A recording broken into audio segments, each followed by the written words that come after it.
Iran, Israel ಹಾಗೆ America ನಡುವೆ ನಿರ್ಮಾಣವಾಗಿರುವಂತಹ ಯುದ್ಧದ ಸನ್ನಿವೇಶ ಸದ್ಯ ಮಧ್ಯಪ್ರಾಚ್ಯ ರಾಷ್ಟ್ರಗಳಲ್ಲಿ ಆತಂಕಕ್ಕೆ ಕಾರಣವಾಗಿದೆ. ಸಾವು ನೋವಿನ ದೃಶ್ಯಗಳು ಕಂಡುಬರ್ತಾ ಇವೆ. ಮೊದಲಿಗೆ ಇರಾನ್ ಮೇಲೆ ಇಸ್ರೇಲ್ ಹಾಗೆ ಅಮೆರಿಕ ಜಂಟಿಯಾಗಿ ಯುದ್ಧವನ್ನು ಆರಂಭ ಮಾಡುತ್ತವೆ. ಅದಾದಂತಹ ನಂತರದಲ್ಲಿ ಈಗ ಇರಾನ್ನಿಂದ ಇಸ್ರೇಲ್ ಹಾಗೆ ಅಮೆರಿಕದ ಸೇನಾ ನೆಲೆಗಳನ್ನು ಗುರಿಯಾಗಿಸಿ ಪ್ರತಿ ದಾಳಿ ಆರಂಭವಾಗಿದೆ.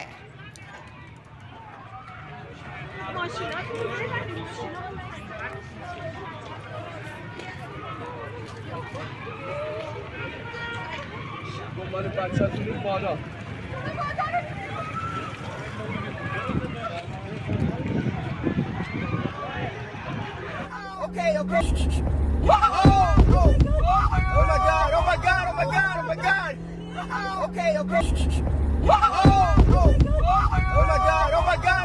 Oh my God! ಇರಾನ್ನ ಮೇಲೆ ಈ ರೀತಿ ಯುದ್ಧವನ್ನ ಸಾರುವುದಕ್ಕೆ ಅಮೆರಿಕ ಕೊಟ್ಟಿರುವಂತಹ ಕಾರಣ ಏನು? ಯುದ್ಧ ಆರಂಭ ಆದಂತಹ ನಂತರದಲ್ಲಿ ಅಥವಾ ದಾಳಿಯನ್ನ ಆರಂಭ ಮಾಡಿದಂತಹ ನಂತರದಲ್ಲಿ ಅಮೆರಿಕ ಅಧ್ಯಕ್ಷ ಡೊನಾಲ್ಡ್ ಟ್ರಂಪ್ ಒಂದು ರಿಯಾಕ್ಷನ್ ಅನ್ನ ಕೊಟ್ಟರು, ಒಂದು ಪ್ರತಿಕ್ರಿಯೆಯನ್ನ ಕೊಟ್ಟರು. ಈ ದಾಳಿಗೆ ಸಂಬಂಧಪಟ್ಟ ಹಾಗೆ ಅಮೆರಿಕದ ಜನರನ್ನ ರಕ್ಷಣೆ ಮಾಡುವುದು ನಮ್ಮ ಉದ್ದೇಶ. ಯಾಕಂದ್ರೆ ಇರಾನ್ ಭಯೋತ್ಪಾದಕ ಚಟುವಟಿಕೆಗಳಲ್ಲಿ ನಂಬರ್ 1 ಸ್ಥಾನದಲ್ಲಿರುವಂತಹ ರಾಷ್ಟ್ರ. ಉಗ್ರರನ್ನ ಪೋಷಿಸ್ತಾ ಇರುವಂತಹ ರಾಷ್ಟ್ರ ಇರಾನ್. ಕಳೆದ 47 ವರ್ಷಗಳಿಂದ ಇರಾನ್ನ ಆಡಳಿತ ಡೆತ್ ಟು ಅಮೆರಿಕ ಅನ್ನುವಂಥ ಘೋಷಣೆಯನ್ನ ಕೂಗ್ತಾ ಬಂದಿದೆ. ಅಂದ್ರೆ ಅಮೆರಿಕಾಗೆ ಮರಣ ಅನ್ನುವಂಥ ಘೋಷಣೆಯನ್ನ ಕೂಗ್ತಾ ಬಂದಿದೆ. ಅವರೇನಾದ್ರೂ ನ್ಯೂಕ್ಲಿಯರ್ ವೆಪನ್ ಏನಾದರೂ ಅವರು ಪೊಸೆಸ್ ಮಾಡಿದ್ದೇ ಆದಲ್ಲಿ ಆನಂತರ ಇಡೀ ಜಗತ್ತಿಗೆ ಅದು ಆತಂಕ ಇದೆ, ಮಾರಕ ಇದೆ ಅನ್ನೋದು ಅಮೆರಿಕ ಕೊಡ್ತಾ ಇರುವಂತಹ ರೀಸನ್. ಇನ್ನು ಇರಾನ್ನ ಟೆಹರಾನ್ನಲ್ಲಿರುವಂತಹ ಸಫಾನ್ ಅನ್ನುವಂತಹ ವಿದ್ಯಾರ್ಥಿ ಮುಂದಿನ ಹಂತದಲ್ಲಿ ನಮ್ಮ ಜೊತೆ ಜಾಯಿನ್ ಆಗ್ತಾ ಹೋಗ್ತಾರೆ. ಇನ್ನು ಕೆಲವೊಂದಿಷ್ಟು ಘಟನೆಗಳನ್ನ ಡೊನಾಲ್ಡ್ ಟ್ರಂಪ್ ಉಲ್ಲೇಖವನ್ನ ಮಾಡ್ತಾ ಹೋದ್ರು. ಈ ದಾಳಿಗೆ ಸಂಬಂಧಪಟ್ಟ ಹಾಗೆ ಮಾಹಿತಿಯನ್ನ ನೀಡುವಂತಹ ಸಂದರ್ಭದಲ್ಲಿ ಅದರಲ್ಲಿ ಪ್ರಮುಖವಾಗಿ ಅಮೆರಿಕದ ಟೆಹರಾನ್ನಲ್ಲಿರುವಂತಹ ದಶಕಗಳ ಹಿಂದೆ ಟೆಹರಾನ್ನಲ್ಲಿರುವಂತಹ ಅಮೆರಿಕದ ರಾಯಭಾರ ಕಚೇರಿಯನ್ನ ಹಿಂಸಾತ್ಮಕವಾಗಿ ವಶಪಡಿಸಿಕೊಂಡು ದಶಕಗಳ ಗಟ್ಟಲೆ ಅಮೆರಿಕದ 444 ಪ್ರಜೆಗಳನ್ನ ಬಂಧಿಯಾಗಿರಿಸಿಕೊಳ್ಳುವಂತಹ ಕೆಲಸವನ್ನ ಇರಾನ್ ಮಾಡಿತ್ತು. 1983ರಲ್ಲಿ ಇರಾನ್ ಬೆಂಬಲಿತ ಗುಂಪುಗಳು ಬೈರೂತ್ನಲ್ಲಿ ಮೆರೈನ್ ಬ್ಯಾರಾಕ್ಸ್ ಮೇಲೆ ಬಾಂಬ್ ದಾಳಿಯನ್ನ ಮಾಡಿ 241 ಅಮೆರಿಕದ ಸೈನಿಕರನ್ನ ಹತ್ಯೆ ಮಾಡಿದ್ರು.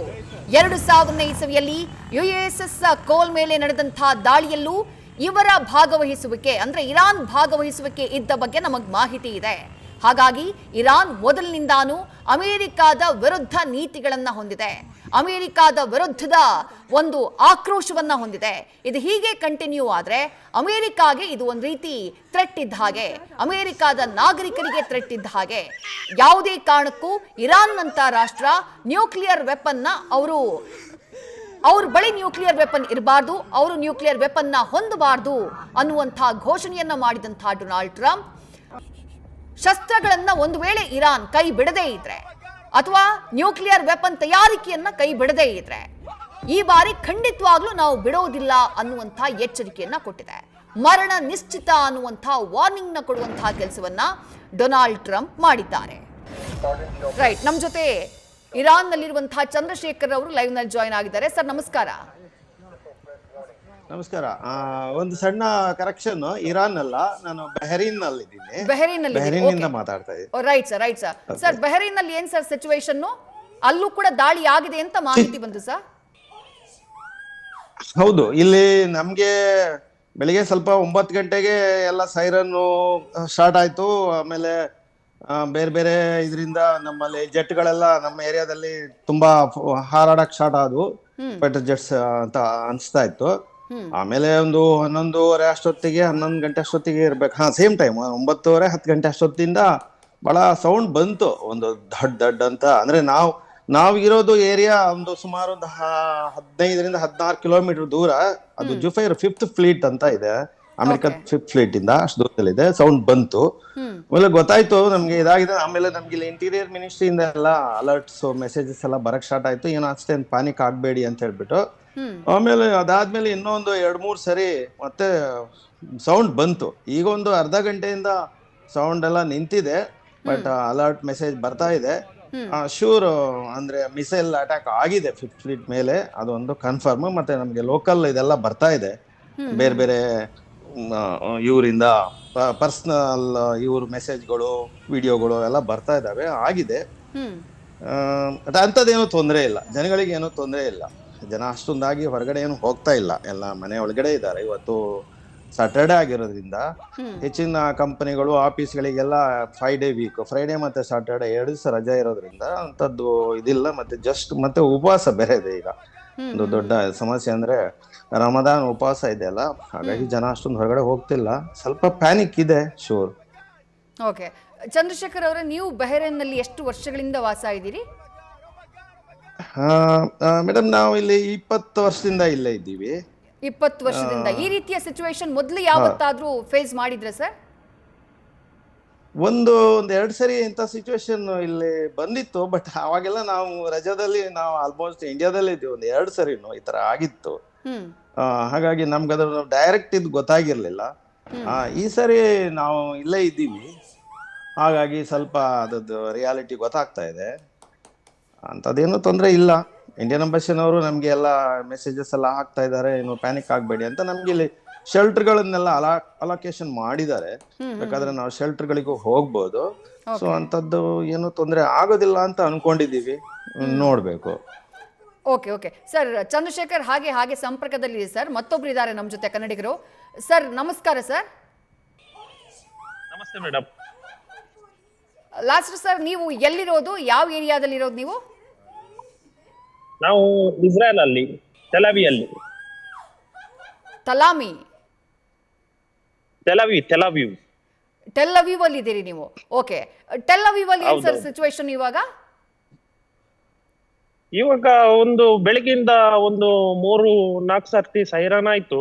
ಈಗ ಒಂದು ಜಸ್ಟ್ ತೆಲವಿಯಲ್ಲಿ ಮಿಸೈಲ್ ಬಂದಿದ್ದಂತ ನ್ಯೂಸ್ ಇತ್ತು. ನಮ್ಗೆ ಅಲರ್ಟ್ ಬರ್ತದೆ ಇಲ್ಲಿ. ಹಾಗೆ ಒಂದು 8:15 ಇಲ್ಲಿದ್ದು ಟೈಮ್, 8:15ಗೆ ಒಂದು ಸ್ಟಾರ್ಟಿಂಗ್ ಸೈರನ್ ಆಗಿತ್ತು. ಅದಂದ್ರೆ ಒಂದು ಟ್ರಯಲ್. ಮತ್ತೆ ನಾವು ಎಲ್ಲ ವಾಟ್ಸ್ಆಪ್ ಅಲ್ಲಿ ಮೆಸೇಜ್ ನೋಡುವಾಗ ಅಲ್ಲಿ ಅಟ್ಯಾಕ್ ಆಗಿದ್ದಂತೆ, ಇರಾನ್ ಅಲ್ಲಿ ಅಟ್ಯಾಕ್ ಆಗಿದ್ದಂತೆ ಮೆಸೇಜ್ ಬಂದಿದೆ. ಮತ್ತೆ ಇಲ್ಲಿ ಸ್ಟಾರ್ಟ್ ಆಯ್ತು, ಮಿಸೈಲ್ ಎಲ್ಲ ಸ್ವಲ್ಪ ಬರ್ತಾ ಇದೆ. ಈಗ ಅಷ್ಟೇ ಒಂದು ನಾರ್ತನ್ ಇಸ್ರೇಲ್ ಅಲ್ಲಿ ಒಂದು ಮನೆಗೆ ಒಂದು ಮಿಸೈಲ್ ಬಿದ್ದಿದ್ದಂತ ಇದು ವಾಟ್ಸ್ಆಪ್ ಅಲ್ಲಿ ಸುದ್ದಿ ಬರ್ತಾ ಇದೆ. ಯಾಕಂದ್ರೆ ಇಲ್ಲಿ ನಾವೆಲ್ಲ ಕೆಲಸ ಮಾಡುವ ಅಲ್ಲಿ ಟಿವಿ ಎಲ್ಲ ಇಲ್ಲ, ಹಾಗೆ ವಾಟ್ಸ್ಆಪ್ ಅಲ್ಲೇ ನ್ಯೂಸ್ ಜಾಸ್ತಿಯಾಗಿ ನಾವು ಇಸ್ರೇಲ್ ನ್ಯೂಸ್ ಅಂತ ಇದೆ ವಾಟ್ಸ್ಆಪ್ ಅಲ್ಲಿ ನಮ್ದು ಗ್ರೂಪ್, ಅದರಲ್ಲಿ ಜಾಸ್ತಿಯಾಗಿ ಬರ್ತಾ ಉಂಟು ಎಲ್ಲ ನ್ಯೂಸ್ ಎಲ್ಲ. ಸೇಫ್ ಜಾಗಗಳು ಅಂದ್ರೆ ಬಂಕರ್ಗಳೆಲ್ಲ ಇದಾವ ನಿಮ್ಗೆ? ಅಲ್ಲಿ ಹೋಗೋದಕ್ಕೆ ಏನಾದ್ರು ಸೂಚನೆ ಕೊಟ್ರಾ ಲಾಸ್ಟರ್ ಅವರೇ? ಹೌದು, ನಮ್ಗೆ ಮೆಸೇಜ್ ಅಲ್ಲಿ ಫಸ್ಟಿಗೆನೆ ಒಂದು ಮಿಸೈಲ್ ಬರುವ ಮುಂಚೆನೆ ಒಂದು 2-3 ನಿಮಿಷದ ಮುಂಚೆ ಮೊಬೈಲ್ ಅಲ್ಲೇ ರಿಂಗ್ ಆಗ್ತದೆ, ಮೊಬೈಲ್ ಅಲ್ಲೇ ಸೈರನ್ ಕೊಡ್ತದೆ. ಮತ್ತೆ ಒಂದು ನಿಮಿಷದಲ್ಲಿ ಸೈರನ್ ಆಗ್ತದೆ. ನಮ್ಗೆ ಒಂದು 2-3 ನಿಮಿಷ ಆಲ್ಮೋಸ್ಟ್ ಟೈಮ್ ಸಿಗ್ತದೆ. ಅಲ್ಲಿಂದ ನಾವು ಬಂಕರಿಗೆ ಹೋಗ್ತೇವೆ. ಇಲ್ಲೇ ಬಿಲ್ಡಿಂಗ್ ಕೆಳಗಡೆ ನಮ್ದು, ನಾವು ಎಲ್ಲಿ ನಿಲ್ತೇವೆ ಅಲ್ಲೇ ಬಂಕರ್ ಉಂಟು ಆಲ್ಮೋಸ್ಟ್. ಇಲ್ಲದ್ರೆ ಗಾರ್ಡನ್ ಅಲ್ಲಿ ಎಲ್ಲ ಇದ್ರೆ, ಎಲ್ಲ ಗಾರ್ಡನ್ ಅಲ್ಲಿ ಸಹ ಸ್ವಲ್ಪ ಬಂಕರ್ಗಳು ಇದೆ. ಸಡನ್ ಆಗಿ ಅಲರ್ಟ್ ಮೆಸೇಜ್ ಬಂದಾಗ ಲಾಸ್ಟರ್ ಅವರೇ ಭಯ ಆಗಲ್ವಾ ಅಂತ ಹೇಳಿ? ನಮ್ಗೆ ಸ್ವಲ್ಪ ನ್ಯೂಸ್ ಇತ್ತು ಆಲ್ಮೋಸ್ಟ್. ಈಗ ನಾನು ನಿಮ್ಮ ಜೊತೆ ಮಾತಾಡುವಾಗ ಒಂದು ಅಲರ್ಟ್ ಮೆಸೇಜ್ ಬಂದಿದೆ ಈಗ ಜಸ್ಟ್. ನೀವು ಫಸ್ಟ್ ಮೊಬೈಲ್ ಅಲ್ಲಿ ಬರ್ತಾ ಇದೆ. ಹೋಗೋದು ಒಳ್ಳೇದು ಲಾಸ್ಟರ್ ಅವರೇ. ತೊಂದ್ರೆ ಇಲ್ಲ, ಟೈಮ್ ಉಂಟು ನಮ್ಗೆ, ಒಂದು 2-3 ನಿಮಿಷ ಉಂಟು, ತೊಂದ್ರೆ ಇಲ್ಲ. ಈಗ ಮೆಸೇಜ್ ಬಂದದ್ದಷ್ಟೇ, ಮತ್ತೆ ಒಂದು 1 ನಿಮಿಷದಲ್ಲಿ ಈಗ ಸೈರನ್ ಆಗ್ತದೆ. ನಿಮ್ಗೆ ಲೈವ್ ಅಲ್ಲಿ ತೋರಿಸ್ತೇನೆ ನಾನು ಸೈರನ್ ಆದ್ರೆ. ಆ ರೀತಿ ಮೆಸೇಜ್ ಬಂದಾಗ ನೀವು ಹೊರಗಡೆ ಓಡಾಡಬಹುದಾ ನಾರ್ಮಲ್ ಆಗಿ? ಏನ್ ತೊಂದ್ರೆ ಇಲ್ವಾ? ಯಾಕಂದ್ರೆ ನಮ್ಗೆ ಈಗ ಎಕ್ಸ್ಪೀರಿಯನ್ಸ್ ಆಗಿದೆ, ಲಾಸ್ಟ್ ಟೈಮ್ ವಾರ್ ಇದೆಲ್ಲ ನೋಡಿ ಎಕ್ಸ್ಪೀರಿಯನ್ಸ್ ಆಗಿದೆ. ಆದ್ರೆ ನಮ್ ಸೇಫ್ಟಿ ನಾವು ಮಾಡ್ಬೇಕು, ಎಲ್ಲ ಗೈಡ್ ಲೈನ್ಸ್ ಇದೆ ನಮ್ಗೆ. ಎಷ್ಟು ವರ್ಷಗಳಿಂದ ಟೆಲ್ ಅವೀವ್ ಅಲ್ಲಿ ಇದ್ದೀರಿ ಲಾಸ್ಟರ್ ಅವರೇ? ನಂದು 12 ವರ್ಷ ಆಯ್ತು. 12 ವರ್ಷದಿಂದ ಇಸ್ರೇಲ್ ಅಲ್ಲಿ ಇದ್ದೇವೆ. ಹಾಗೆ ನಮ್ಗೆ ಎಲ್ಲ ವಾರ್ ಇದೆಲ್ಲ ಸ್ವಲ್ಪ ಗೊತ್ತುಂಟು, ಹೇಗೆ ಹ್ಯಾಂಡಲ್ ಮಾಡ್ಬೇಕಂತ. ಇದಂದ್ರೆ ಇರಾನ್ ಇದು ಸ್ವಲ್ಪ ಮಿಸೈಲ್ ಎಲ್ಲ ಸ್ಟ್ರಾಂಗ್ ಇದೆ, ಮುಂಚೆ ಹಮಾಸ್ ಮತ್ತೆ ಇದು ಹಿಜ್ಬುಲ್ಲಾ ಅವರದೆಲ್ಲ ಸ್ವಲ್ಪ ವೀಕ್ ಮಿಸೈಲ್, ಅಷ್ಟು ಏನು ಇಫೆಕ್ಟ್ ಆಗ್ಲಿಲ್ಲ. ಇದು ನಾವು ನೋಡಿದ್ದೇವೆ ಇಫೆಕ್ಟ್ ಇರಾನಿದು. ಒಂದು ನಮ್ಮ ಇದ್ರಲ್ಲೇ ತಲವಿಯಲ್ಲಿ 2-3 ಬಿಲ್ಡಿಂಗಿಗೆ ಬಿದ್ದಿದೆ. ಅದರ ಕಂಡೀಷನ್ ನೋಡುವಾಗ ನಮ್ಗೆ ಹೆದರಿಕೆ ಆಗ್ತದೆ. ಏನು ಬಚಾವಾಗುವ ಚಾನ್ಸೇ ಇಲ್ಲ ಇಲ್ಲಿ. ಅಂದ್ರೆ ಐರನ್ ಡಾಮ್ ಉಂಟಲ್ಲ, ಐರನ್ ಡಾಮ್ ಇದ್ರೆ ಏನು ಪ್ರಾಬ್ಲಮ್ ಇಲ್ಲ. ಮಿಸೈಲ್ ಬಂದ್ ಬೀಳೋಕ್ ಮುಂಚೆನೆ ಆಕಾಶದಲ್ಲಿ ಅದನ್ನ ಹೊಡೆದು ಹಾಕ್ಬಿಡುತ್ತೆ ನಿಮ್ಮ ಐರನ್ ಡೋಮ್. ಹೌದೌದು, ಒಂದು 10% ಬೀಳ್ತದೆ, ಏನ್ ಮಾಡ್ಲಿಕ್ಕೆ ಆಗ್ಲಿಲ್ಲ. ಅದು ಒಮ್ಮೆಲೆ ಅವರು ಫೈರ್ ಮಾಡುವಾಗ ಒಂದು ಅಷ್ಟು ಕಂಟ್ರೋಲ್ ಮಾಡ್ಲಿಕ್ಕೆ ಆಗ್ಲಿಲ್ಲ ಅದಕ್ಕೆ. ಇಂಡಿಯನ್ ಎಂಬಸಿ ಅವ್ರು ಏನಾದ್ರು ಕಾಂಟ್ಯಾಕ್ಟ್ ಮಾಡ್ತಾರಾ ನಿಮ್ಗೆ? ಈ ತರ ಸಿಚುವೇಶನ್ ಆದಾಗ ತಕ್ಷಣಕ್ಕೆ ಮೆಸೇಜಸ್ ಬರುತ್ತಾ ನಿಮ್ಗೆ? ಇಲ್ಲ, ನಮ್ಗೆ ಆಲ್ಮೋಸ್ಟ್ 1 ವಾರ ಮುಂಚೆ ಅವರು ಗೈಡ್ ಲೈನ್ಸ್ ಹಾಕಿದ್ದಾರೆ. ಮತ್ತೆ ನಿನ್ನೆಯಿಂದ ನಮ್ಗೆ ಇನ್ಫಾರ್ಮೇಶನ್ ಉಂಟು ಅಟ್ಯಾಕ್ ಆಗ್ತಾ ಉಂಟಂತ. ಯಾಕಂದ್ರೆ ಇಲ್ಲಿನ ನ್ಯೂಸ್ ಅವರು ಹೇಳ್ತಾ ಇದ್ದಾರಲ್ಲ, ಅವರು ಇಂಟೆಲಿಜೆನ್ಸ್ ಅವರು ಸ್ವಲ್ಪ ನ್ಯೂಸ್ ಕೊಟ್ಟಿದ್ದಾರೆ ನಮ್ಗೆ. ನಾವು ಬೆಳಿಗ್ಗೆ ಆಲ್ಮೋಸ್ಟ್ ಪ್ರಿಪೇರ್ ಆಗಿದ್ದೇವೆ. ನಾವು ಬರುವಾಗನೇ ಗೊತ್ತಾಯ್ತು ನಮ್ಗೆ. ಓಕೆ, ಲಾಸ್ಟ್ ಅವರ ಟೈಮ್ ಇದ್ರೆ ಅಲ್ಲೇ ಇರಿ, ಮಾತು ಕಂಟಿನ್ಯೂ ಮಾಡೋಣ. ನಾನು ಚಂದ್ರಶೇಖರ್ ಅವರನ್ನ ಮಾತನಾಡಿಸ್ತೀನಿ. ಇಲ್ಲ ನಿಮಗೆ ಇದು ಸೇಫ್ ಆಗೋದಕ್ಕಿರುವ ಟೈಮ್ ಅಂದ್ರೆ ಯು ಕ್ಯಾನ್ ಲೀವ್, ಇಲ್ಲ ಅಂತಂದ್ರೆ ನಾವು ಮಾತು ಕಂಟಿನ್ಯೂ ಮಾಡೋಣ, ಏನ್ ತೊಂದರೆ ಇಲ್ಲ. ಇಲ್ಲ, ನೋ ಪ್ರಾಬ್ಲಮ್. ನಾನು ಬಂಕರ್ ಹತ್ರನೇ ಇದ್ದೇವೆ, ಏನ್ ಪ್ರಾಬ್ಲಮ್ ಇಲ್ಲ ನಮ್ಗೆ. ಬಂಕರ್ ಹತ್ರನೇ ಇದ್ದೇನೆ. ಇಲ್ಲಿಂದ ನಮ್ಗೆ ಒಂದು ಜಸ್ಟ್ 10 ಸೆಕೆಂಡ್. ಓಕೆ. ಹಾಗಾದ್ರೆ ಚಂದ್ರಶೇಖರ್ ಅವ್ರನ್ನ ಸ್ವಲ್ಪ ಹೊತ್ತು ಮಾತನಾಡಿಸ್ತೀನಿ. ಚಂದ್ರಶೇಖರ್ ಸರ್, ನೀವು ಹೇಳ್ತಾ ಇದ್ರಿ ದಾಳಿಯಾದಂತಹ ಸೌಂಡ್ ಕೇಳಿಸ್ತು ಅಂತ ಹೇಳಿ. ನಮಗೂ ಇಲ್ಲಿ ಮಾಹಿತಿ ಬಂತು, navy 5th fleet head quarters ಇರೋದು ಬಹರೇನ್ನಲ್ಲಿ ಅಂತ ಹೇಳಿ. ಅದ್ರ ಬಹಳ ಸಮೀಪಕ್ಕಿದ್ದೀರಾ ಸರ್ ತಾವಿರುವಂತಹ ಬಿಲ್ಡಿಂಗು? ತೀರಾ ಸಮೀಪ ಅಂತ ಹೇಳಕ್ ಆಗೋದಿಲ್ಲ. 15ರಿಂದ 16 ಕಿಲೋಮೀಟರ್ ನಾವಿರೋ ಏರಿಯಾ. ಓಕೆ. ಸೊ ಹಾಗಾಗಿ ತೀರಾ ಏನೋ ಎಫೆಕ್ಟ್ ಆಗ್ಲಿಕ್ಕಿಲ್ಲ. ಬಟ್ ಇಲ್ಲಿ ಹತ್ರದಲ್ಲಿ ಮತ್ತೊಂದು 2-3 ಕಡೆ ಸೌಂಡ್ ಬಂದಿದೆ, ಇನ್ನು ಬಹಳ ಹತ್ರದಲ್ಲಿ ನಮ್ಗೆ. ಸೊ ಬೇರೆ ಏನಾದ್ರೂ ಬೇರೆ ಕಡೆಗೂ ಬಿದ್ದಿರ್ಬೋದು.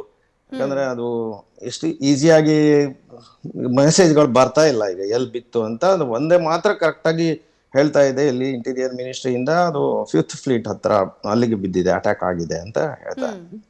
ಸೊ ಇನ್ನು ನೋಡ್ಬೇಕು ನಾವು ನಿಮ್ಗೆ ಈಗ ಸೇಫ್ಟಿ ಅಂದ್ರೆ ಹೆಂಗೆ? ನೀವಿರುವಂತಹ ಬಿಲ್ಡಿಂಗ್ ಅಲ್ಲಿ ಇರ್ಬೇಕಾ? ಮತ್ತೆ ಶೆಲ್ಟರ್ ಅಂತ ಅಂದ್ರೆ ಅದ್ ಎಲ್ಲಿರುತ್ತೆ, ಎಷ್ಟು ದೂರ ಇರುತ್ತೆ, ಯಾರು ಕಾಂಟ್ಯಾಕ್ಟ್ ಮಾಡ್ತಾರೆ ನಿಮ್ಮನ್ನ ಅಲ್ಲಿ ಹೋಗಕ್ಕೆ? ನಮ್ಗೆ ಮೆಸೇಜ್ ಬರ್ತಾ ಇರ್ತದೆ ಕಂಟಿನ್ಯೂಸ್ ಮೊಬೈಲ್ ನಲ್ಲಿ. ನಮ್ಮ ಇದರಲ್ಲಿ ಅವರು ಒಂದಷ್ಟು ಸ್ಕೂಲ್ಸ್ ಮತ್ತೆ ಒಂದಷ್ಟು ಮಾಲ್ಗಳು area wise, southern governorate, northern governorate ಆ ತರ ಅಲೋಕೇಟ್ ಮಾಡಿದಾರೆ ಆ ಏರಿಯಾದವರಿಗೆ. ಅಲ್ಲಿ ಹೋಗ್ಬೋದು, ಬೇಕಿದ್ರೆ ನಾವು ಹೋಗ್ಬೋದು. ಅಂದ್ರೆ ಆತರ ಇನ್ನೂ ಎಕ್ಸಾಕ್ಟ್ ಸಿಚುವೇಶನ್ ಅಷ್ಟೊಂದು ಇದು ಆಗಿಲ್ಲ ಇಲ್ಲಿ. ಹಾಗಾಗಿ ನಮ್ಗೆ ಅವ್ರು ಇನ್ನೂ ಫೈನಲ್ ಏನು ಮೆಸೇಜ್ ಬಂದಿಲ್ಲ ಶೆಲ್ಟ್ರಿಗೆ ಹೋಗಿ ಅಂತ ಹೇಳ್ಬಿಟ್ಟು. ನಾವು ನಮ್ಮ ಮನೆಗಳಲ್ಲೇ ಇದ್ದೀವಿ ಎಲ್ರು, ಇಲ್ಲಿ ಯಾರು ಒಬ್ರು ಹೋಗಿಲ್ಲ ಆಚೆಗೆ. ನನ್ಗೆ ಗೊತ್ತಿರೋ ಹಾಗೆ ನಮ್ಮ ಅಕ್ಕಪಕ್ಕದ ಬಿಲ್ಡಿಂಗು, ನಮ್ಮ ಫ್ಲಾಟ್ ಅಲ್ಲಿ ಯಾರು ಹೋಗಿಲ್ಲ, ಎಲ್ಲ ಅವ್ರವ್ರ ಮನೆ ಒಳಗಡೆ ಇದ್ದೀವಿ. ಸೊ ಹೊರಗಡೆ ಹೋಗ್ಬೇಡಿ, ಅನ್ನೆಸರಿ ಹೊರಗಡೆ ಹೋಗ್ಬೇಡಿ ಅಂತ ಮೆಸೇಜ್ ಬಂದಿದೆ. ಸೊ ಹೊರಗಡೆನೂ ನಾವು ಹೋಗ್ತಾ ಇಲ್ಲ. ನಮ್ಗೆ ಏನಾದ್ರು ಸ್ಟ್ರಾಂಗ್ ಆಗಿ ಕರೆಕ್ಟ್ ಮೆಸೇಜ್ ಬಂದ್ರೆ ಶೆಲ್ಟರ್ಗೆ ಹೋಗಿ ಅಂದ್ರೆ ನಮ್ಮ ಏರಿಯಾದಲ್ಲಿ ಯಾವ್ದು ಹತ್ರ ಇದೆ ಅಲ್ಲಿಗೆ ಹೋಗ್ತೀವಿ ನಾವು. ಸ್ಕೂಲ್ ಬಿಲ್ಡಿಂಗ್ ಅಥವಾ ಮಾಲ್. ಈಗ ಲಾಸ್ಟ್ ನೀವೇನಾದ್ರೂ ಈಗ ಬಂಕರಿಗೆ ಹೋದ್ರೆ ನಿಮ್ಗೆ ಎಷ್ಟು ಹೊತ್ತಿನ ತನಕ ಬಂಕರ್ ನಲ್ಲಿ ಇರಬೇಕು ಅನ್ನುವಂತ ಸೂಚನೆ ಇದೆ? ಅಂದ್ರೆ ಅದು ಕ್ಲಿಯರೆನ್ಸ್ ಅವರೇ ಕೊಡ್ತಾರೆ, ಅದಾದ ನಂತರದಲ್ಲಿ ಹೊರಗಡೆ ಬರಬಹುದು ಅಂತ ಹೇಳಿ? ಕೊಡ್ತಾರೆ. ಆಕ್ಚುಲಿ ಎಕ್ಸಾಕ್ಟ್ಲಿ ಅದು ಚಂದ್ರಶೇಖರ್ ಒಂದೇ ನಿಮಿಷ ಸರ್, ಲಾಸ್ಟರ್ ಅವ್ರಿಗೆ ಕೇಳಿದ ಪ್ರಶ್ನೆ ಮತ್ತೆ ನಿಮ್ ಹತ್ರ ಬರ್ತೀನಿ. ಲಾಸ್ಟರ್ ಅವರೇ ಪ್ಲೀಸ್ ಕಂಟಿನ್ಯೂ. ಲೈವ್ ಸೈರನ್ ಆಗ್ತಾ ಉಂಟು, ಲೈವ್ ಸೈರನ್ ಆಗ್ತಾ ಉಂಟು. ಕೇಳಿಸ್ತದಾ? ಅಷ್ಟಾಗಿ ಕೇಳಿಸ್ತಿಲ್ಲ ಸೌಂಡು. ಅಂದ್ರೆ ಇಡೀ ಏರಿಯಾ ಫುಲ್ ಆ ಸೈರನ್ ಸೌಂಡ್ ಕೇಳಿಸುತ್ತೆ. ಹೌದು. ಓಕೆ.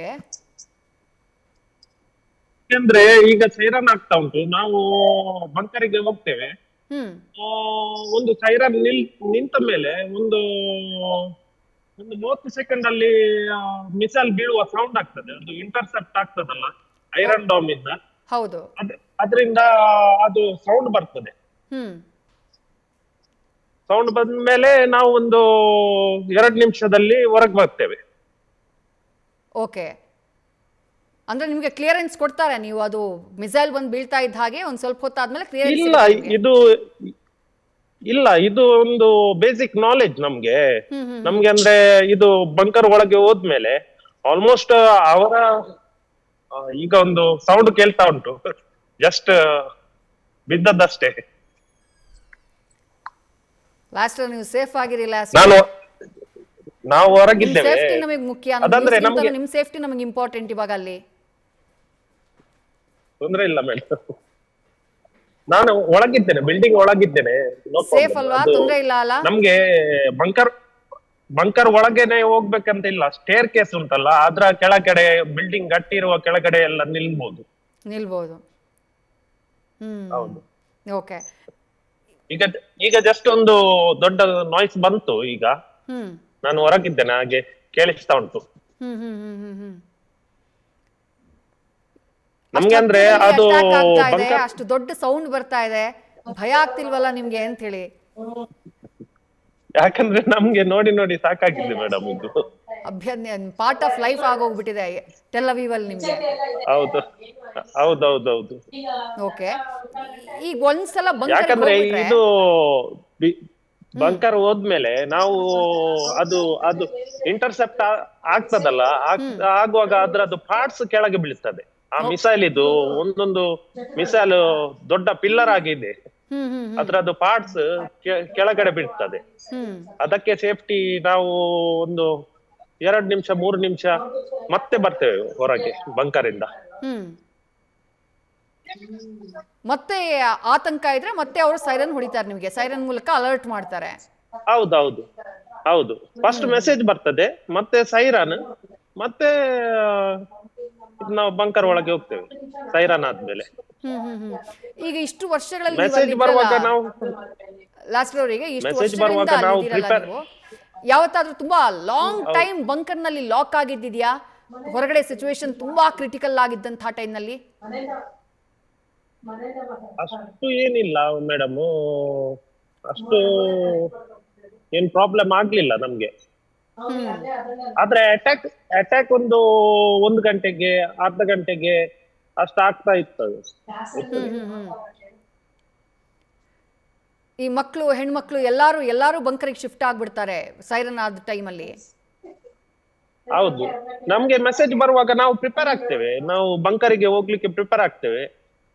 ಮತ್ತೆ ಒಂದು 2 ನಿಮಿಷದಲ್ಲಿ ಸೈರನ್ ಆಗ್ತದೆ. ಈ ಫುಡ್ ಎಲ್ಲ ವ್ಯವಸ್ಥೆಗಳೆಲ್ಲ ನೀವೇ ಮಾಡ್ಕೊಂಡು ಹೊರಟ್ಬಿಡ್ತೀರಾ ಬಂಕರ್ಗೆ? ಹೆಂಗೆ ಎಂತ? ಈ ಫುಡ್ ವ್ಯವಸ್ಥೆ ಎಲ್ಲ ಮೊದಲೇ ನೀವೇ ಮಾಡ್ಕೊಂಡು ಹೊರಟ್ಬಿಡ್ತೀರಾ? ಈಗ ಏನಾದ್ರು ಲಾಂಗ್ ಟೈಮ್ ಬಂಕರ್ ನಲ್ಲಿ ತಗ್ಲಾಕೊಳ್ತೀರಿ ಅಂತಂದ್ರೆ? ಇಲ್ಲ, ಈಗ ಆಕ್ಚುಲಿ ಅದು ಸಿಸ್ಟಮ್ ಉಂಟು. ಕೆಲವು ಮನೆಯಲ್ಲಿ ಎಲ್ಲ ಫುಡ್ ಫ್ರಿಜ್ ಗಳೆಲ್ಲ ಬಂಕರ್ ಅಲ್ಲೇ ಇರ್ತದೆ. ಮತ್ತೆ ಇದು ನಾವು ನೀರೆಲ್ಲ ಕೊಂಡೋಗ್ತೇವೆ. ಅಷ್ಟು ಲಾಂಗ್ ಟೈಮ್ ನಮ್ಗೆ ಏನು ಎಕ್ಸ್ಪೀರಿಯನ್ಸ್ ಆಗ್ಲಿಲ್ಲ. ಆದ್ರೆ ಇವರು ಹೇಳ್ತಾರೆ ಮುಂಚೆ ಎಲ್ಲ ಇವರಿಗೆ ಆಗಿದೆ, ಯಾಕಂದ್ರೆ ಬಂಕರ್ ಅಲ್ಲೇ ಜೀವನ ಕಳೀತಾರೆ. ಮಾತ್ರ ರಾತ್ರಿ ಹೊತ್ತಲ್ಲೆಲ್ಲ ಮಲಗುವಾಗ ಎಲ್ಲ ಪ್ರಾಬ್ಲಮ್. ಕೆಲವರೆಲ್ಲ ಬಂಕರ್ ಅಲ್ಲೇ ಮಲಗ್ತಾರೆ. ಈಗ ಒಂದು ಸಲ ಶುರುವಾಗ ಸಾಮಾನ್ಯವಾಗಿ ಎಷ್ಟು ದಿನಗಳ ಕಾಲ ಈ ಸಿಚುವೇಶನ್ ಇರುತ್ತೆ ನಿಮ್ಗೆ ಅಲ್ಲಿ, ನೀವು ನೋಡ್ದ ಹಂಗೆ ಅಲ್ಲಿ? ನಮ್ಗೆ ಇನ್ಫಾರ್ಮೇಶನ್ ಇದ್ದ ಪ್ರಕಾರ ನಮ್ಗೆ ಇದು ಸೀಸ್ ಫೈರ್ ಆದ್ರೆ ಮಾತ್ರ ಇದು ಸಡಿಲ್ ಆಗ್ತದೆ. ಇಲ್ಲದ್ರೆ ದಿನಕ್ಕೆ ಒಂದು 3 ಬಾರಿ, ಎಷ್ಟು ಒಂದು 6-7 ದಿನ ಆದ್ಮೇಲೆ ದಿನಕ್ಕೆ ಒಂದು 3 ಬಾರಿ 4 ಬಾರಿ ಇರ್ತದೆ ಸೈರನ್. ಪ್ರತಿ ಸಾರಿ ಸೈರನ್ ಕೇಳಿದಾಗ್ಲೂ ಅದು ಎಂಡ್ ಆಗೋದು ಮಿಸೈಲ್ ಬೀಳೋ ಸೌಂಡ್ ನ ಮೂಲಕ ಅಥವಾ ಮಿಸೈಲ್ ಇಂಟರ್ಸೆಪ್ಟ್ ಆಗೋ ಸೌಂಡ್ ನ ಮೂಲಕ? ಹೌದು. ಅದಂದ್ರೆ ನಮ್ಗೆ ಅವರಿಗೆ ಗೊತ್ತಾಗ್ತದೆ ಅದು ಬರುವಾಗ ತೆಲವಿ ಏರಿಯಾಗೆ ಬರ್ತದ, ಐಫಾ ಏರಿಯಾಗೆ, ಜೆರುಸಲೇಮ್ ಏರಿಯಾಗೆ, ಯಾವ ಏರಿಯಾಗೆ ಬರ್ತದಂತೆ ಗೊತ್ತಾಗ್ತದೆ. ಆ ಏರಿಯಾದಲ್ಲಿ ಮಾತ್ರ ಸೈರನ್ ಆಗ್ತದೆ. ಈಗ ಟೆಲ್ ಅವೀವ್ ಅಂದ್ರೆ ರಾಜಧಾನಿ ಅಲ್ವಾ? ಹೌದು, ಆಕ್ಚುಲಿ ಜೆರುಸಲೇಮ್ ಇದ್ರದ್ದು. ಇದು ತೆಲವಿ, ಇದು ಮೈನ್ ಸಿಟಿ. ಎಲ್ಲ ಬಿಸ್ನೆಸ್, ಎಲ್ಲ ಮಿಲಿಟರಿ ಎಲ್ಲ ಇಲ್ಲೇ ಇರುದು. ಮೇನ್ ಪ್ಲೇಸ್ ಇದು ತೆಲ್ ಅವೀವ್. ಅಲ್ಲಿ ಇನ್ನೂ ತುಂಬಾ ಇಂಡಿಯನ್ಸ್ ಇದಾರಾ ಟೆಲ್ ಅವೀವ್ನಲ್ಲಿ? ನಿಮ್ಗೆ ಗೊತ್ತಿರೋ ಪ್ರಕಾರ ಅವ್ರನ್ನೆಲ್ಲ ಹೆಂಗ್ ಕಾಂಟ್ಯಾಕ್ಟ್ ಮಾಡ್ತಾರೆ, ಯಾವ ತರ? ಈಗ ಈಗ ತುಂಬಾ ಇದ್ದಾರೆ ಇಂಡಿಯನ್ಸ್ ಮೇಡಮ್. ಯಾಕಂದ್ರೆ ಇಲ್ಲಿ ಇದು ಗಾಜಾ ವಾರ್ ಆದ್ಮೇಲೆ ತುಂಬಾ ಇಂಡಿಯನ್ಸ್ ಬಂದಿದ್ದಾರೆ ಕನ್ಸ್ಟ್ರಕ್ಷನ್ ವೀಸಾ ಇಂದ, ಕನ್ಸ್ಟ್ರಕ್ಷನ್ ಪರ್ಪಸ್ಗೆ ತುಂಬಾ ಇಂಡಿಯನ್ಸ್ ಇದ್ದಾರೆ. ಈಗ ಅಂದ್ರೆ ಇಲ್ಲಿ ಇದು ಮುಂಚೆ ಕೇರ್ ಗಿವರ್ ವೀಸಾ ಮಾತ್ರ ಓಪನ್ ಇತ್ತು ಇಲ್ಲಿ ಇಸ್ರೇಲ್ ಅಲ್ಲಿ. ಈಗ ವಾರ್ ಆದ್ಮೇಲೆ ಅವರ ಎಲ್ಲ ಓಪನ್ ಮಾಡಿದ್ದಾರೆ. ಜಾಸ್ತಿಯಾಗಿ ಕನ್ಸ್ಟ್ರಕ್ಷನ್ ವೀಸಾ ಮತ್ತೆ ಫ್ಯಾಕ್ಟ್ರಿ ವರ್ಕರ್ಸ್ ಹಾಗೆಲ್ಲ ತುಂಬಾ ಸೆಕ್ಟರ್ ಅಲ್ಲಿ ಓಪನ್ ಆಗಿದೆ. ಮೆಟ್ರೋ ಅಲ್ಲಿ, ರೈಲ್ವೇಸ್, ಹಾಗೆ ಹಾಗೆ G2G ಅಂತ ಒಂದು ಪ್ರೋಗ್ರಾಮ್ ಉಂಟು, ಗೌರ್ಮೆಂಟ್ ಟು ಗೌರ್ಮೆಂಟ್ ಅಂತ. ಹಾಗೆ ತುಂಬಾ ಜನ ಬಂದಿದ್ದಾರೆ UP ಇಂದ, ಬಿಹಾರ್ ಇಂದ, ಬಾಂಬೆಯಿಂದ, ತಮಿಳ್ನಾಡು, ಜಾಸ್ತಿ ಜನ ಇದ್ದಾರೆ. ಮುಂಚೆ ನಾವು ಕರ್ನಾಟಕದವರು ಜಾಸ್ತಿ ಇದ್ದದ್ದು, ಈಗ ಆಲ್ಮೋಸ್ಟ್ ಅವರು ಸಹ ಮೆಜಾರಿಟಿ ಇದ್ದಾರೆ ಕನ್ಸ್ಟ್ರಕ್ಷನ್ ವರ್ಕ್ ಅಲ್ಲಿ ಬಂದು. ಈ ಗ್ಲಾಸ್ಟರ್ ಅವರೇ, ಈಗ ಇಸ್ರೇಲ್ನಲ್ಲಿ ಅದು ಟೆಲ್ ಅವೀವ್ ಇರಬಹುದು ಅಥವಾ ಬೇರೆ ಯಾವುದೇ ಸಿಟಿ ಇರಬಹುದು, ಪ್ರತಿ ಬಿಲ್ಡಿಂಗ್ ಅಲ್ಲೂ ಬಂಕರ್ ಕಂಪಲ್ಸರಿನಾ? ಅದನ್ನ ಯಾರು ನಿರ್ಮಾಣ ಮಾಡ್ತಾರೆ, ಅದು ಹೆಂಗೆ, ಅದು ರೂಲ್ಸ್ ಹೆಂಗೆ ಅಂತ ಹೇಳಿ? ಇಲ್ಲಿ ಅಂದ್ರೆ ಹೊಸ ಬಿಲ್ಡಿಂಗ್ ಆಗುವಾಗ ಬಂಕರ್ ಕಂಪಲ್ಸರಿ. ಈಗ ಬಿಲ್ಡಿಂಗ್ ಆಗುವಾಗ, ಹೊಸತ್ತು ಬಿಲ್ಡಿಂಗ್ ಆಗುವಾಗ. ಮುಂಚೆದು ಬಿಲ್ಡಿಂಗ್ ಅಲ್ಲಿ ಇಲ್ಲ. ಈಗ ಆಲ್ಮೋಸ್ಟ್ ಅದೆಲ್ಲ ತೆಗ್ದಿದ್ದಾರೆ, ಆಲ್ಮೋಸ್ಟ್ ಅಷ್ಟು ಎಲ್ಲ ಹೊಸತ್ತೆ ಬಿಲ್ಡಿಂಗ್ ಇಲ್ಲಿ. ಅದಂದ್ರೆ ಬಂಕರ್ ಅಂದ್ರೆ ಏನು ಬೇರೆ ಏನಿಲ್ಲ, ಬಿಲ್ಡಿಂಗ್ ಅಲ್ಲಿ ಒಂದು ರೂಮು ಜಾಸ್ತಿ ಸ್ಟ್ರಾಂಗ್ ಆಗಿ ಮಾಡ್ತಾರೆ ಅವರು, ಕಾಂಕ್ರೀಟ್ ಇಂದ ಮಾಡ್ತಾರೆ ಒಂದು ರೂಮ್ ಬಿಲ್ಡಿಂಗ್ ಅಲ್ಲಿ. ಓಕೆ, ಅಂದ್ರೆ ಅದು ನೆಲಮಹಡಿ ತರ ಅಲ್ಲ, ಬಿಲ್ಡಿಂಗ್ ಮಾಡುವಾಗನೇ ಅದು ಕಾಂಕ್ರೀಟ್ ಇಂದ ಕೆಳಗಿಂದಾನೆ ಫೌಂಡೇಶನ್ ಸ್ಟ್ರಾಂಗ್ ಆಗಿ ಮಾಡ್ತಾರೆ. ಅದಕ್ಕೆ ಜಾಸ್ತಿ ಕಾಂಕ್ರೀಟ್ ಹಾಕಿ, ಮತ್ತೆ ಇದು ಜಾಸ್ತಿ ಸೇಫ್ಟಿ ಇರ್ತದೆ ಅದಕ್ಕೆ. ಅದ್ ರೂಮ್ ಹೆಂಗಿರುತ್ತೆ? ವಿಂಡೋಸ್, ರೂಮ್ಸ್ ಅದ್ರೊಳಗಡೆ ಎಲ್ಲ ಇರುತ್ತಾ? ಪರವಾಗಿಲ್ವಾ? ವಿಂಡೋಸ್ ಉಂಟು, ಆದ್ರೆ ಅದಕ್ಕೆ ಒಂದು ಸೇಫ್ಟಿ ವಿಂಡೋ ಇದೆ, ಒಂದು ಜಾಸ್ತಿ ಗಟ್ಟಿದ ವಿಂಡೋ, ಅದು ಹಾಕ್ಬೇಕು. ನಾರ್ಮಲ್ ರೂಮ್ ತರ ಅದು. ಅದಕ್ಕೆ ಡೋರ್ ಎಲ್ಲ ತುಂಬಾ ಸ್ಟ್ರಾಂಗ್ ಉಂಟು, ಅಷ್ಟು ಈಸಿ ಬ್ರೇಕ್ ಆಗ್ತಿಲ್ಲ ಅದು ಡೋರ್ ಲಾಕ್ ಆದ್ರೆ. ಅಂದ್ರೆ ಹೆಂಗೆ, ಅಂಡರ್ ಗ್ರೌಂಡ್ ಅಲ್ಲಿ ಇರುತ್ತಾ ಅಥವಾ ಗ್ರೌಂಡ್ ಫ್ಲೋರ್ ಅಲ್ಲಿ ಇರುತ್ತಾ ರೂಮ್ ಬಂಕರ್ ಅಂತ? ಕೆಲವು ಮನೆಯಲ್ಲೇ ಇರ್ತದೆ. ಇದು ಈಗ ಫ್ಲಾಟ್ ಎಲ್ಲ ಉಂಟಲ್ಲ ಮೇಡಮ್, ಹಾಗೆ ಒಂದು ರೂಮ್ ಫ್ಲಾಟ್ ಅಲ್ಲಿ ಒಂದು ರೂಮ್ ಬಂಕರ್ ಅಂತ ಇರ್ತದೆ. ಇಲ್ಲದ್ರೆ ನಮ್ಗೆ ಅಂಡರ್ ಗ್ರೌಂಡ್ ಅಲ್ಲಿ ಬಂಕರ್ ಇರ್ತದೆ. ಅಂಡರ್ ಗ್ರೌಂಡ್ ಅಲ್ಲಿ ಅದೆಲ್ಲ ಬಂಕರ್ ಆಲ್ಮೋಸ್ಟ್. ಈಗೇನಾದ್ರು ಸೈರನ್ ಬರ್ತಾ ಇದೆಯಾ? ನೀವು ಹೊರಗಡೆ ಓಡಾಡ್ತಾ ಇದ್ದೀರಿ? ಈಗ ಹೊರಗಡೆ ಓಡಾಡ್ತಾ ಇದ್ದೇನೆ ನಾನು. ಪರವಾಗಿಲ್ಲ ಅಲ್ಲ? Okay, done. ಇವ್ರ ಹತ್ರ, ಚಂದ್ರಶೇಖರ್ ಅವ್ರ ಹತ್ರ ಮಾತಾಡ್ತೀನಿ. ಲಾಸ್ಟ್ ನಿಮ್ಮ ಹತ್ರ ಮತ್ತೆ ಬರ್ತೀನಿ. ಚಂದ್ರಶೇಖರ್ ಸರ್, ನೀವು ಹೇಳಿದ್ರಿ ಈ ಹಿಂದೆಯೂ ಒಂದೆರಡು ಬಾರಿ ನೀವಿರುವಂತಹ ಜಾಗ ಬಹರೇನ್ನಲ್ಲಿ ಸೌಂಡ್ ಕೇಳಿದ್ದಿದೆ ಅಂತ ಹೇಳಿ. ಬಟ್ ಆ ಟೈಮಲ್ಲಿ ಈ ರೀತಿಯಾದಂತಹ ಪ್ಯಾನಿಕಿಂಗ್ ಸಿಚುವೇಶನ್ ಇರ್ಲಿಲ್ವಾ? ಇವತ್ತಿನ ಸಿಚುವೇಶನ್ ಹೆಂಗಿದೆ ಅಂತ ಹೇಳಿ? ಇರ್ಲಿಲ್ಲ. ಮೊದ್ಲು ಅಂದ್ರೆ ನಾವ್ ಹೇಳಿದೆ ನಾನು ನಿಮ್ಗೆ ಅವಾಗ್ನೇ, ನಾವು ಆ ಟೈಮ್ ನಲ್ಲಿ ಇರ್ಲಿಲ್ಲ, ನಾವು ರಜದಲ್ಲಿ ಇಂಡಿಯಾದಲ್ಲಿ ಇದ್ವಿ. ಬಟ್ ಇವಾಗ ಇನ್ನು ಹೊರಗಡೆದು ವಿಚಾರಗಳು ಅಂದ್ರೆ ಎಕ್ಸಾಕ್ಟ್ ಆಗಿ ಗೊತ್ತಾಗ್ತಿಲ್ಲ. ಪಬ್ಲಿಕ್ಸ್ ಏನ್ ಹೇಳ್ತಾರೆ ಅಂತ ಗೊತ್ತಾಗ್ತಿಲ್ಲ ನಮ್ಗೆ. ಈಗ ಏನ್ ಬರ್ತಾ ಇದೆ ಮೆಸೇಜಸ್, ಅದರಿಂದ ಬಹಳಷ್ಟೇನು ಪ್ಯಾನಿಕ್ ಇಲ್ಲ. ಬಟ್ ನಮ್ಗೆ ಗೊತ್ತಿರೋಂಗೆ ಇದು ಫಸ್ಟ್ ಟೈಮ್ ಈ ತರ ಡೈರೆಕ್ಟ್ ಅಟ್ಯಾಕ್ ಆಗಿರೋದು, ಒಂದು ಮಿಸೈಲ್ ಅಟ್ಯಾಕ್ ಆಗಿರೋದು 5th ಫ್ಲೀಟ್ ಮೇಲೆ. ಒಂದು ಮಟ್ಟಕ್ಕೆ ಪ್ಯಾನಿಕ್ ಇದೆ, ಇಲ್ಲ ಅಂತ ಖಂಡಿತ ಹೇಳಲಿಕ್ಕೆ ಸಾಧ್ಯನೇ ಇಲ್ಲ. ಬಟ್ ಈಗ ಎಲ್ಲಿಗೂ ಏನಾದ್ರು ಇದು ಸ್ಟಾಪ್ ಆದ್ರೆ ಓಕೆ, ಇಲ್ಲ ಅಂದ್ರೆ ಸ್ವಲ್ಪ ಎಲ್ರಿಗೂ ಕಷ್ಟನೇ ಅನಿಸ್ತದೆ. ಚಂದ್ರಶೇಖರ್ ಸರ್, ನೀವೇನ್ ವರ್ಕ್ ಮಾಡ್ತಾ ಇರೋದು? ಅಂದ್ರೆ ಒಂದ್ ಜಾಗದಿಂದ ಮತ್ತೊಂದ್ ಜಾಗಕ್ಕೆ ವರ್ಕ್ ಮಾಡಕ್ ಹೋಗ್ಬೇಕು ಅಂತ ಸಿಚುವೇಶನ್ ಇದೆಯಾ, ಹೆಂಗೆ? ಆಕ್ಚುಲಿ ನಾನು ಒಂದು ಕಂಪನಿನಲ್ಲಿ ಎಲೆಕ್ಟ್ರಿಕಲ್ ಇಂಜಿನಿಯರ್ ಆಗಿದ್ದೀನಿ. ಒಂದು 2 ಕಡೆ ಓಡಾಡ್ತೀನಿ, 2ರಿಂದ 3 ಕಡೆ ಅಷ್ಟೇ, ಬೇರೆ ಏನು ಹೋಗಕ್ ಅಗತ್ಯ ಇಲ್ಲ. ಒಂದೇ ಹೆಚ್ಚು ಕಮ್ಮಿ ಒಂದ್ ಕಡೆ ಮೇನ್ ಆಗಿರ್ತೀವಿ, 1-2 ಕಡೆ ವಿಸಿಟ್. ಸೊ ನಮ್ದು ಮ್ಯಾನುಫ್ಯಾಕ್ಚರಿಂಗ್ ಫ್ಯಾಕ್ಟರಿ, ಹಾಗಾಗಿ ನಮ್ಗೇನು ಜಾಸ್ತಿ ಬೇರೆ ತರ ಓಡಾಡೋದೇನೇ ತೊಂದರೆ ಏನಿಲ್ಲ ಅಂತದೇನು. ಅದು ಇವಾಗ ಮನೆಯಲ್ಲೇ ಇದ್ದೀನಿ, ಇವತ್ತು ಸ್ಯಾಟರ್ಡೇ ಇತ್ತಲ್ಲ. 5 day week. ಈಗ ಸಿಚುವೇಶನ್ನು ಕಂಟ್ರೋಲ್ ಮಾಡೋದಕ್ಕೆ ಅಥವಾ ನಾಗರಿಕರ ಸೇಫ್ಟಿಯನ್ನು ನೋಡ್ಕೊಳ್ಳೋದಕ್ಕೆ ಅಲ್ಲಿನ ಸ್ಥಳೀಯ ಆಡಳಿತ ತಕ್ಷಣಕ್ಕೆ ನಿಮ್ಮ ಹೆಲ್ಪಿಗೆ ಬರುತ್ತಾ ಅಥವಾ ಮೆಸೇಜಸ್ಸು ಅಥವಾ ಯಾವ ಥರ ಕಾಂಟ್ಯಾಕ್ಟ್ ಮಾಡ್ತಾರೆ ನಿಮ್ಮನ್ನ ಅಂತ ಹೇಳಿ ಲೋಕಲ್ ಆಡಳಿತ? ಲೋಕಲ್ ಆಡಳಿತ ನಮ್ಮನ್ನ ರಿಜಿಸ್ಟರ್ಡ್ ಮೊಬೈಲ್ ಮುಖಾಂತರ ಮೆಸೇಜ್ಗಳು ಕಂಟಿನ್ಯೂಸ್ ಅಪ್ಡೇಟ್ ಮಾಡಿ ಮತ್ತೆ ಅಲರ್ಟ್ ಮಾಡ್ತಾ ಇರ್ತಾರೆ ಎನಿ ಟೈಮು. ಮತ್ತೆ ಇಲ್ಲಿ ತುಂಬಾ ಚೆನ್ನಾಗಿ ವ್ಯವಸ್ಥೆಗಳನ್ನು ಸರ್ಕಾರ ತುಂಬಾ ಚೆನ್ನಾಗಿ ಮಾಡ್ತಾರೆ, ಪ್ರತಿಯೊಂದು ಸಿಚುವೇಶನ್ ಅನ್ನು ಕಂಟ್ರೋಲ್ ಮಾಡುತ್ತೆ. ಈಗಾಗಲೇ ನಾನು ನಿಮ್ಗೆ ಹೇಳಿದೆ, ಅವರಿಗೆ ನಮ್ಗೆ ಕೆಲವು ಶೆಲ್ಟರ್ಗಳನ್ನ ಮೆಸೇಜ್ ಕಳಿಸ್ಬಿಟ್ಟಿದ್ದಾರೆ ಆಲ್ರೆಡಿ, ಶೆಲ್ಟರ್ಗಳ ವ್ಯವಸ್ಥೆ ಇದೆ ಅಂತ. ಶೆಲ್ಟರ್ ಅಂದ್ರೆ ಈಗ ಅವರು ಇಸ್ರೇಲ್ನಲ್ಲಿ ಹೇಳಿದಾಗೆ ಆತರ ಇದಿಲ್ಲ, ಅಂಡರ್ಗ್ರೌಂಡ್ ಬಂಕರ್ ತರ ಏನು ಇರೋದಿಲ್ಲ. ಒಂದು ಡೆಡಿಕೇಟೆಡ್ ಪ್ಲೇಸ್ಗಳು ಲೈಕ್ ಸ್ಕೂಲು, ಮಾಲ್ಗಳು, ಅದಕ್ಕೆ ಎಕ್ಸ್ಟ್ರಾ ಸೇಫ್ಟಿಗಳು ಕೊಟ್ಟಿರ್ತಾರೆ.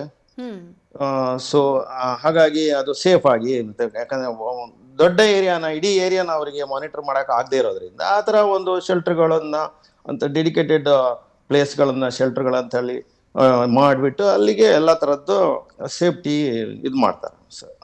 ಇದರಿಂದ ಪೊಲೀಸ್, ಮಿಲಿಟರಿ ಎಲ್ಲವೂ ಬಹಳ ಚೆನ್ನಾಗಿ ಮಾಡ್ತಾರೆ. ಇಲ್ಲಿ ಸರ್ಕಾರ ತುಂಬಾ ಸಪೋರ್ಟಿವ್ ಆಗಿದೆ. ಇಲ್ಲಿ ಎಸ್ಪೆಷಲಿ ಪಬ್ಲಿಕ್ಸ್ ಬಗ್ಗೆ ಬಹಳ ಚೆನ್ನಾಗಿ ಇದು ಮಾಡ್ತಾರೆ, ಕೇರ್ ತಗೊಳ್ತಾರೆ. ಈ 5th ಫ್ಲೀಟ್ ಮೇಲೆ ದಾಳಿ ಆಯಿತು, ಸೌಂಡ್ ಬಂತು ಅಂತ ಹೇಳಿದ್ರಲ್ಲ, ಎಕ್ಸಾಕ್ಟ್ ಆಗಿ ಎಷ್ಟು ಹೊತ್ತಿಗೆ ದಾಳಿ ಆಗಿದ್ದು, ಅದಾದ ನಂತರ ಎಷ್ಟು ಸಲ ಆ ದಾಳಿಯ ಶಬ್ದ ಕೇಳಿಸ್ತು ಚಂದ್ರಶೇಖರ್ ಸರ್ ತಮಗೆ? ನಮ್ಗೆ ಒಂದು 5th ಫ್ಲೀಟ್ ಹತ್ರ ಒಂದು ಸರಿ ಬೆಳಗ್ಗೆ ನನಗೆ ಆಲ್ಮೋಸ್ಟ್ 9:30-10 ಗಂಟೆ ಇಲ್ಲಿ ಟೈಮ್, ಬಹರಿನ್ ಟೈಮಿನಲ್ಲಿ ಒಂದು 3 ಸರಿ ಸೌಂಡ್ ಕೇಳ್ತು. ಅದಾದ್ಮೇಲೆ ಮತ್ತೆ ಸುಮಾರು 11 ಗಂಟೆ ಅಷ್ಟೊತ್ತಿಗೆ ಮತ್ತೆ ಒಂದು 3-4 ಸರಿ ಸೌಂಡ್ ಕೇಳ್ತು. ಅಂದ್ರೆ ನಾನು ಧೈರ್ಯ ಮಾಡ್ಲಿಲ್ಲ ಟೆರಸ್ ಮೇಲೆ ಹೋಗಿ ನೋಡಕ್ಕೆ. ಬಹಳಷ್ಟು ಮನೆಗಳಲ್ಲಿ ಟೆರಸ್ ಇಂದ ನೋಡ್ತಾ ಇದ್ರು ಜನಗಳು, ಯಾಕಂದ್ರೆ ಮತ್ತೆ ಇಲ್ಲಿ ಹತ್ರದಲ್ಲೇ ಸೌಂಡ್ ಕೇಳೋದ್ರಿಂದ ನಾವು ಅಷ್ಟು ಧೈರ್ಯ ಮಾಡ್ಲಿಲ್ಲ ಟೆರಸ್ ಮೇಲೆ ಹೋಗಿ ನೋಡೋದಕ್ಕೆ. ನೋಡಿದ್ರೆ ಏನಾದ್ರು ಗೊತ್ತಾಗ್ತಿತ್ತು. ಮತ್ತೆ ನಮ್ಗೆ ಮೆಸೇಜ್ಗಳು ಇದರಿಂದ ಬರ್ತಾ ಇದೆಯಲ್ಲ, ಅದರಿಂದನೇ ಗೊತ್ತಾಗ್ತಾ ಇದೆ ಆಗಿದೆ ಅಂತ ಹೇಳ್ಬಿಟ್ಟು. ಚಂದ್ರಶೇಖರ್ ಸರ್ ಮತ್ತೆ ಮಾತನಾಡಿಸ್ತೀನಿ. ಈಗ ಲಾಸ್ಟರ್ ಅವರೇ, ಕಳೆದ ಹಲವು ವರ್ಷಗಳಿಂದ ನೀವು ಅದೇ ಜಾಗದಲ್ಲಿದ್ದೀರಿ, ಟೆಲ್ ಅವೀವ್ನಲ್ಲಿದ್ದೀರಿ. ಅಲ್ಲಿನ ಜನ, ಈಗ ಹೊರಗಡೆಯಿಂದ ಹೋಗಿರುವಂತಹ ಇಂಡಿಯನ್ಸ್ ಇರಬಹುದು ಅಥವಾ ಬೇರೆ ದೇಶದವ್ರು ಇರಬಹುದು ಅಥವಾ ಇಸ್ರೇಲ್ನ ನಾಗರಿಕರು ಏನಿದ್ದಾರೆ, ಅವ್ರು ಏನು ಹೇಳ್ತಾರೆ ಈ ರೀತಿಯಾದಂತಹ ಯುದ್ಧದ ಸನ್ನಿವೇಶ ಆಗಾಗ್ಗೆ ಅಲ್ಲಿ ನಿರ್ಮಾಣ ಆಗೋದಕ್ಕೆ? ಪಬ್ಲಿಕ್ ಒಪಿನಿಯನ್ ಏನಿದೆ ಅಂತ ಹೇಳಿ ಲಾಸ್ಟರ್ ಅವರೇ? ಪಬ್ಲಿಕ್ ಒಪಿನಿಯನ್ ಅದೇ ಮೇಡಮ್, ಯಾಕಂದ್ರೆ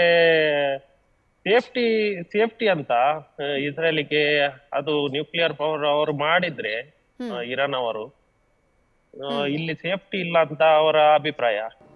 ಅದಕ್ಕೆ ಅಟ್ಯಾಕ್ ಆದ್ರೆ ಒಳ್ಳೇದಂತ, ಯಾಕಂದ್ರೆ ಅವರು ನ್ಯೂಕ್ಲಿಯರ್ ಪವರ್ ಮಾಡಬಾರ್ದಂತ ಇವರದೊಂದು ಅಭಿಪ್ರಾಯ.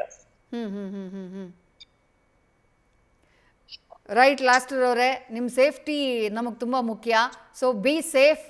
ಮತ್ತೆ ಅಲ್ಲಿನ ಸಿಚುವೇಶನ್ ಏನಾದರೂ ಎಸ್ಕಲೇಟ್ ಆದರೆ ಮತ್ತೆ 100% ನಿಮ್ಮನ್ನ ಕಾಂಟ್ಯಾಕ್ಟ್ ಮಾಡ್ತೀವಿ. ಸೇಫ್ ಆಗಿರಿ. ಹಾಗೆ ಚಂದ್ರಶೇಖರಯ್ಯ ಅವರೇ, ಥ್ಯಾಂಕ್ ಯು ಇಷ್ಟೊತ್ತು ನ್ಯೂಸ್ ಫಸ್ಟ್ ಜೊತೆಗೆ ಮಾತನಾಡಿದ್ದಕ್ಕೆ. ನಿಮ್ಮ ಸುರಕ್ಷತೆಯ ಬಗ್ಗೆ ಗಮನ ಇರಲಿ. ಥ್ಯಾಂಕ್ ಯು ನಮ್ಮ ಜೊತೆ ಮಾತನಾಡಿದ್ದಕ್ಕೆ. ಥ್ಯಾಂಕ್ಸ್. ನ್ಯೂಸ್ ಫಸ್ಟ್, ನಿರ್ಭೀತಿಯಿಂದ ನಿಮ್ಮ ಪರವಾಗಿ.